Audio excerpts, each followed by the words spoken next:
Hello అండి. Hi. ఎలా ఉన్నారు అందరూ? సో ఈరోజు వచ్చేసి నేను మీతో పప్పు చెక్కలు రెసిపీ షేర్ చేసుకుంటానండి. సో ఈజీగా ఇంట్లో పప్పు చెక్కలు ఎలా చేసుకోవచ్చో షేర్ చేసుకుంటాను. అండ్ ఇది ట్రెడిషనల్ వే అండి. చాలా టేస్టీగా ఉంటాయి, క్రిస్పీగా ఉంటాయి. సో ఫస్ట్ నుంచి లాస్ట్ వరకు తప్పకుండా చూడండి. కొన్ని టిప్స్ కూడా ఉన్నాయి. సో పర్ఫెక్ట్గా క్రిస్పీగా రావాలంటే మనం ఎలా చేసుకోవాలో తప్పకుండా చూడండి.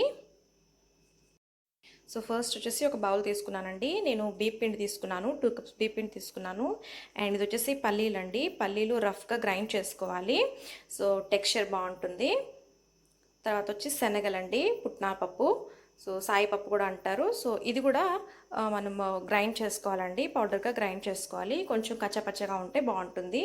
సో నెక్స్ట్ వచ్చేసి నువ్వులు తీసుకున్నానండి. 2 స్పూన్స్ నువ్వులు తీసుకున్నాను. అండ్ వాము తీసుకున్నాను, 1 స్పూన్ వాము తీసుకున్నాను. సో ఇవి రెండు కూడా యాడ్ చేసుకోవాలి.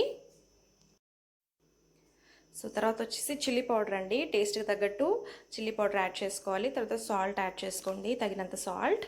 తర్వాత కరివేపాకు అండి. కరివేపాకు నీట్గా వాష్ చేసుకొని యాడ్ చేసుకుంటున్నాను. తర్వాత ఇవి వచ్చి పెసరపప్పు అండి. ఒక 15 మినిట్స్ కడిగేసి నానబెట్టేసుకోవాలి. 15 మినిట్స్ నానిన తర్వాత మనము యూస్ చేసుకోవాలి. సో అవి వేసుకుంటున్నాను. పెసరపప్పు యాడ్ చేస్తున్నాను. కొద్దిగా ఆయిల్ యాడ్ చేసుకుంటున్నాను. సో ఇవన్నీ నీట్గా మిక్స్ చేసుకోవాలండి.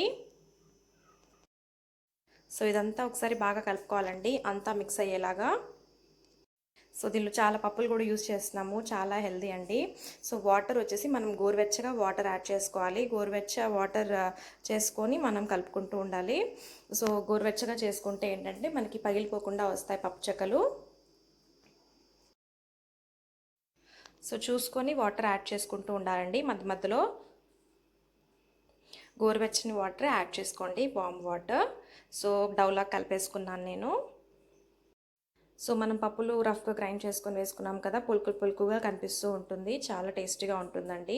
సో ఫ్లేవర్స్ కూడా చాలా బాగుంటాయి. కర్రీ లీఫ్ యాడ్ చేసాం కదా. సో ఈ మన చిన్న చిన్న బాల్స్ లాగా చేసుకోవాలండి. పూరి మనం ఎంత తీసుకుంటామో ఆ సైజులో, పూరి సైజులో బాల్స్ తీసుకోవాలి. సో ఇలా బాల్స్ చేసేసుకుంటున్నానండి. సో ఈ సైజులో చేసుకుంటున్నాను. నేను పూరి ప్రెషర్ యూస్ చేస్తున్నానండి. సో మనము చపాతీలా చేసుకోవచ్చు. పూరి సైజులో చిన్న చిన్నగా రోల్ చేసుకొని వేసుకోవచ్చు. బట్ పూరి ప్రెషర్తో ఫాస్ట్గా అయిపోతుంది.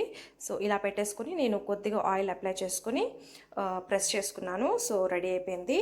సో ఫాస్ట్గా అయిపోతుంది అండ్ మనకి విరగకుండా ఎంత నీట్గా వచ్చిందో చూసారా. సో మనం ఇలా చేసుకుంటూ ఫ్రై చేసుకుంటూ ఉండాలి. సో మనం ప్రెస్ చేసుకొని ఆయిల్లో డీప్ ఫ్రై చేసుకోవాలి. సో మనం సైమల్టేనియస్గా చేసుకోవచ్చండి. సో ఇవి తీసేసుకొని నేను ఆయిల్లో వేసేసుకుంటున్నాను. సో ఇది మనం లో ఫ్లేమ్లో కాల్చుకోవాలండి. హై ఫ్లేమ్లో కాల్చుకుంటే మాడిపోతాయి అండ్ టేస్ట్ బాగా ఉండదు, లోపల పచ్చిగా ఉంటుంది. సో లో ఫ్లేమ్లో కాల్చుకుంటే మనకి అంత క్రిస్పీగా వస్తుంది, కలర్ కూడా చాలా బాగుంటుంది. సో లోపలంతా నీట్గా మగ్గి మనకి క్రిస్పీగా ఉంటుంది, కలర్ టెక్స్చర్ చాలా బాగుంటుంది. సో లో ఫ్లేమ్లో పెట్టుకొని కాల్చుకోండి. సో అయిపోయిందండి, తీసేసుకున్నాను. గోల్డెన్ బ్రౌన్ కలర్లో వచ్చింది. సో నెక్స్ట్ కూడా ఇలానే వేసుకోవాలి.